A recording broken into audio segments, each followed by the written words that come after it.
Hi students, hope you all are safe in home. Let's continue the interesting topic pollination. Previous class we discussed in detail about types of pollination. Now let's discuss agents of pollination.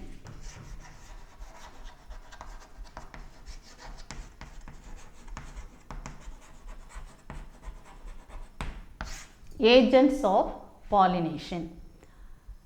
There are some agents which carried out pollination. Based on the agents, there are two different types. They are abiotic agents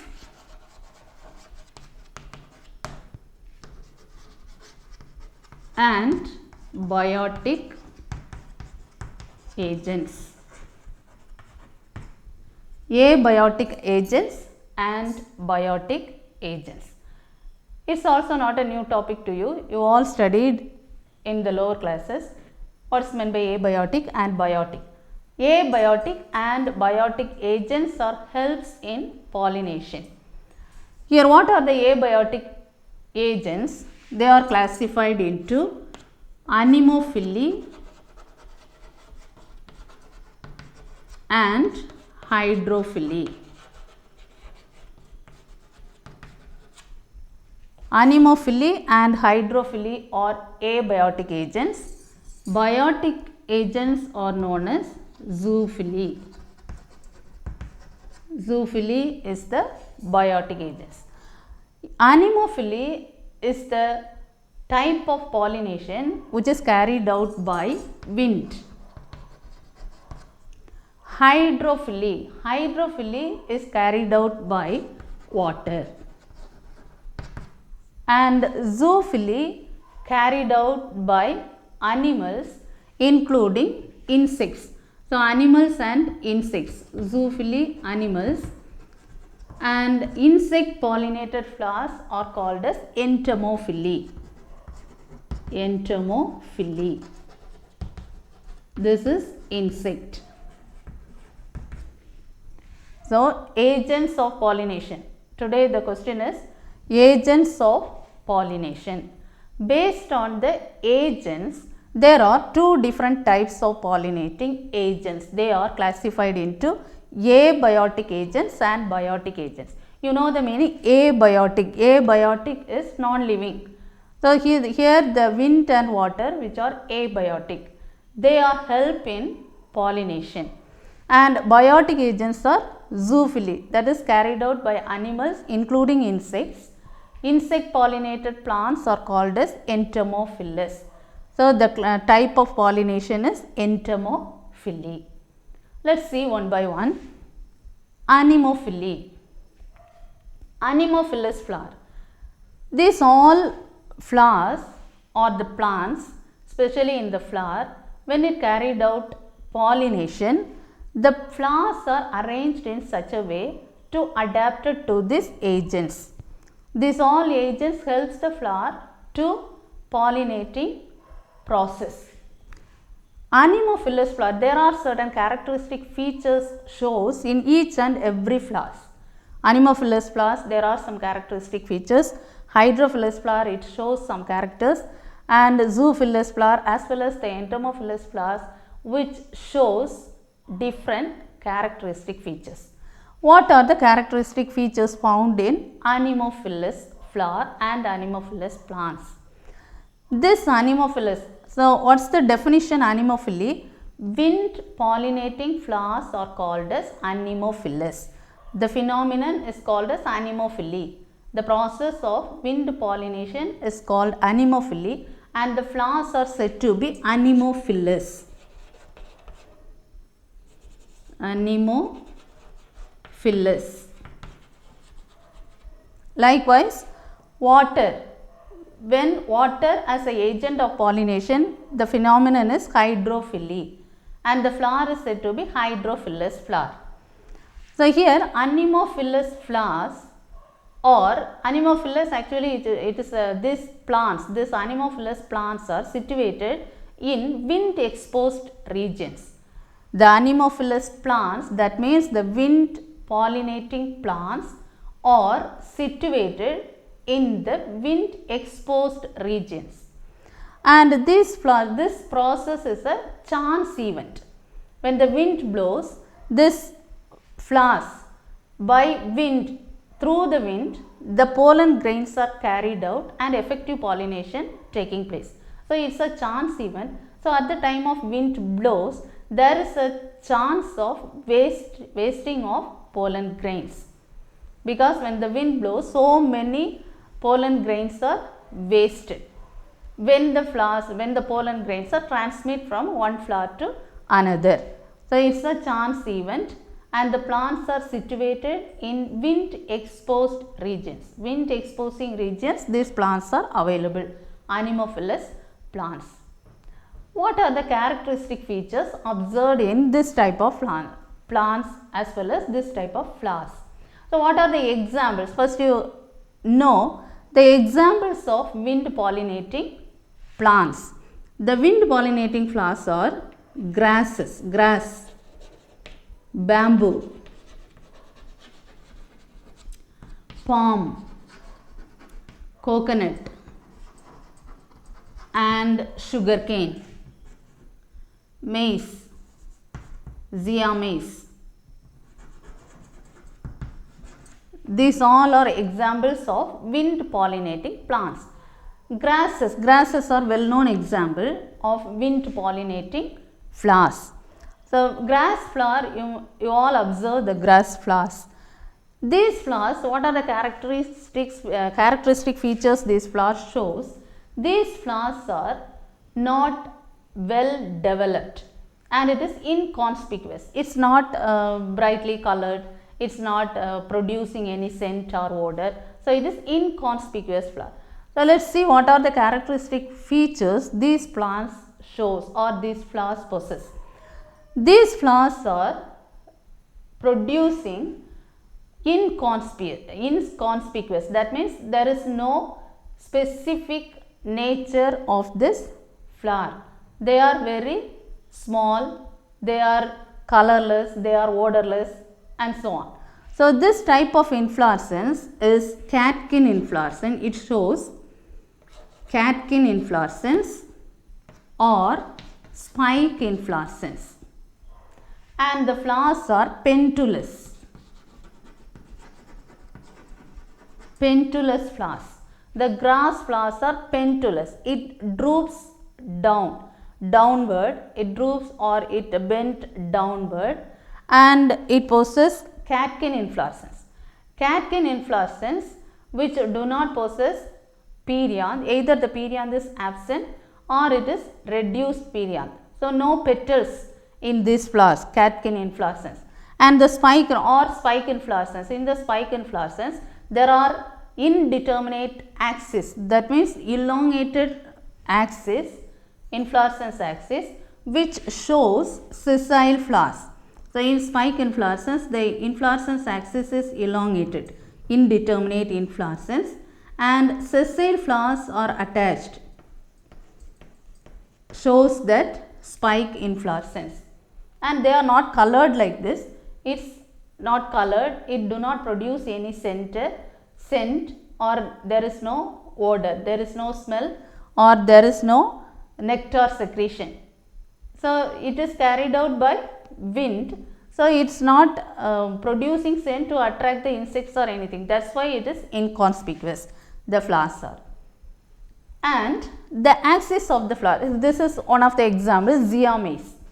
So, the axis of the flower, this is the male flower, here the floral axis is elongated, and this is the female flower here, this is monoecious condition.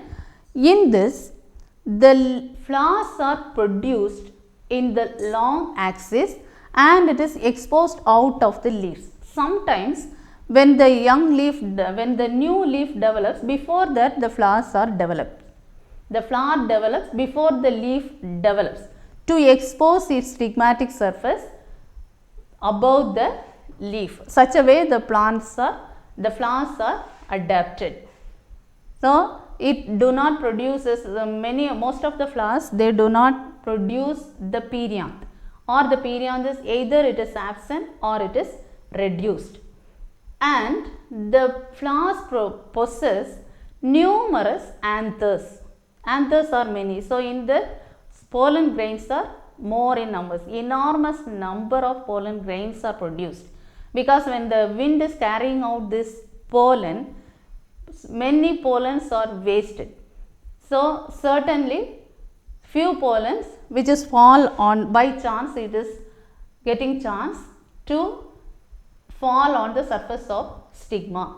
So, enormous number of pollen grains are produced. The pollen grains are dry weight, it is light, it is thin, it is not too much of weight, and the anthers are more, the pollen grains also enormous. And in this anther which is certain flowers, these anthers burst open violently and it liberate the pollen grains. So, certain flowers which spread the pollen grains within the breeze or the wind, certain flowers which burst open violently and it liberates the pollen grains easily carried out through wind to bring about effective pollination. There is an example we are going to see, that is Zea mays, maize inflorescence. Now, look at this diagram. This Zea mays which is one of the wind pollinated flower, that is anemophilous flower. In this this condition is monoecious condition. Monoecious.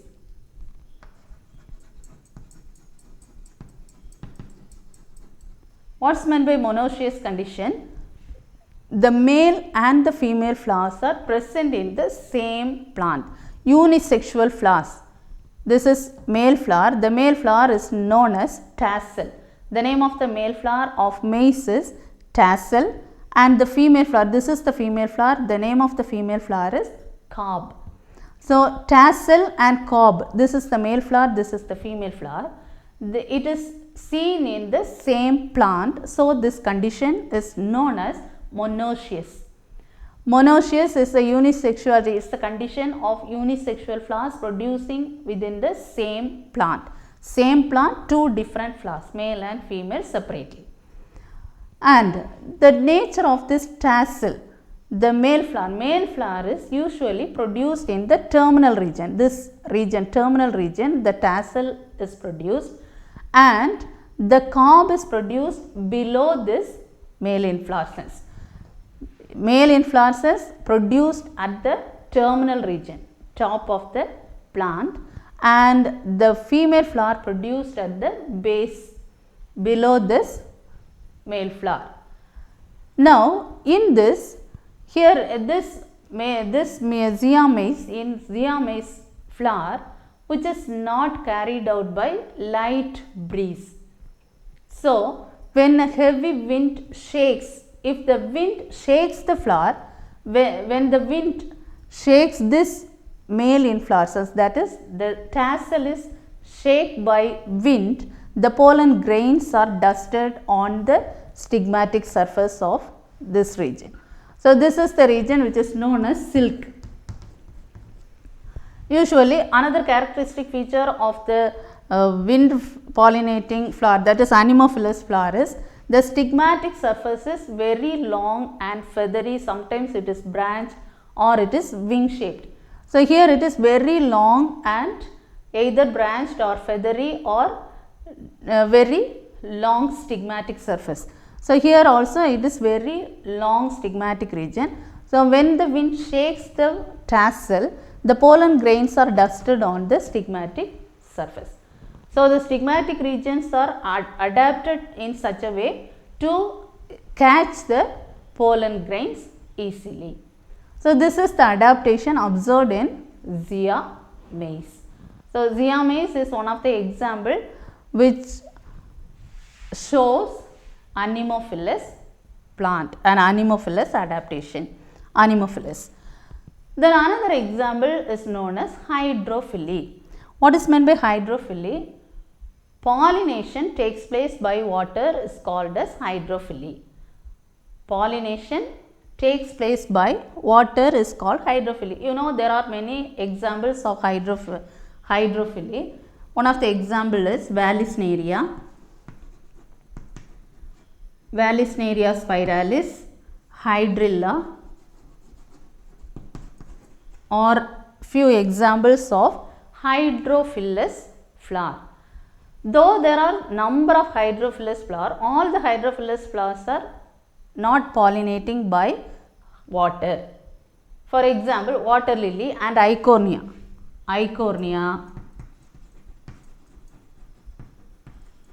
and water lily, pollination takes place by either insect or wind. So, it is not hydrophilous flower. Based on this hydrophily, there are two different types of hydrophily. They are epihydrophily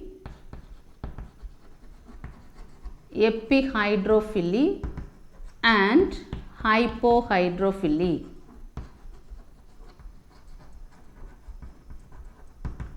Two types of hydrophilous, epihydrophily and hypohydrophily. Here there is an example, this diagram which shows Vallisneria spiralis. In Vallisneria spiralis, the plant is dioecious. Maize is the example of monoecious plant.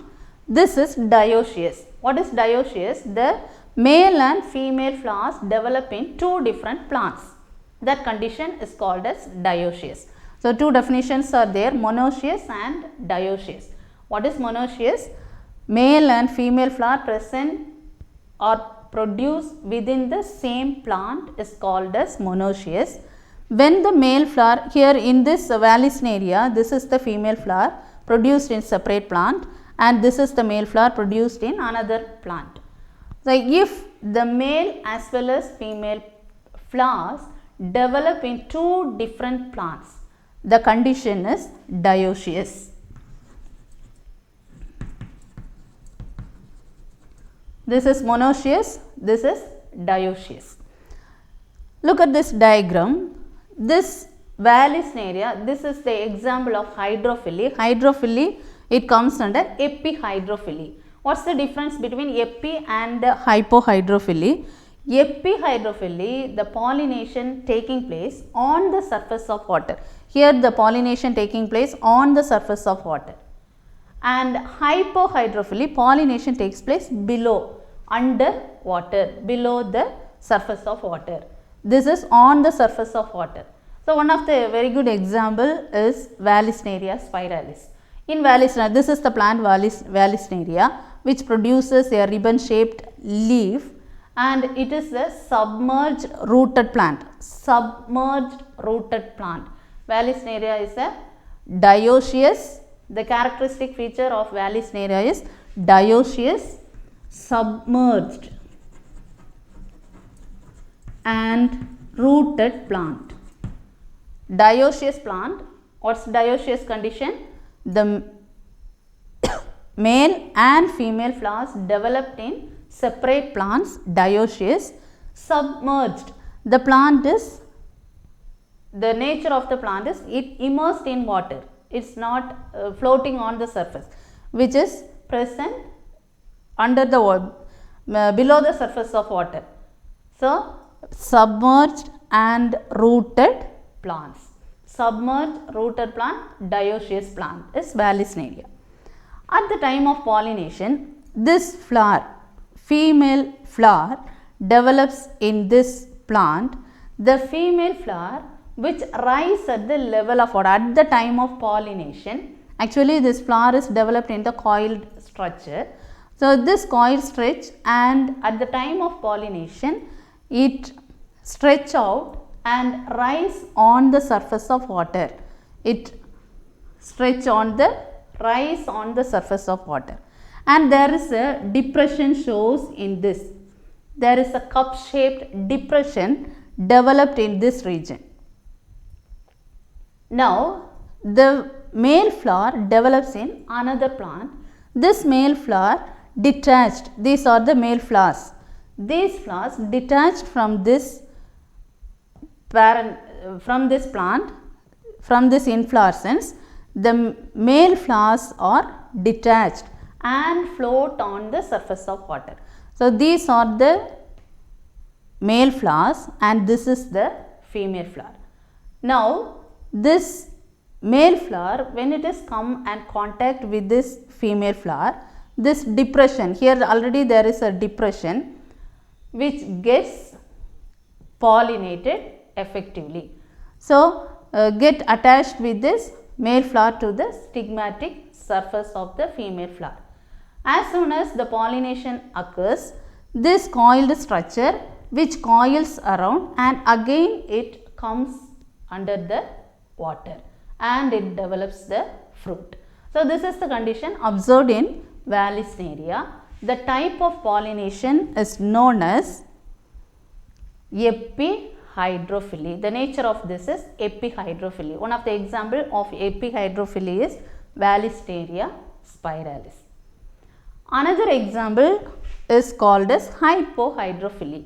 Now, this condition is epihydrophily, the condition, the pollination which is taking place on the surface of water. Now, hypohydrophily, under the surface of water, there is an example, Zostera marina. Zostera marina is the sea grass. So, this Zostera marina is a marine sea grass.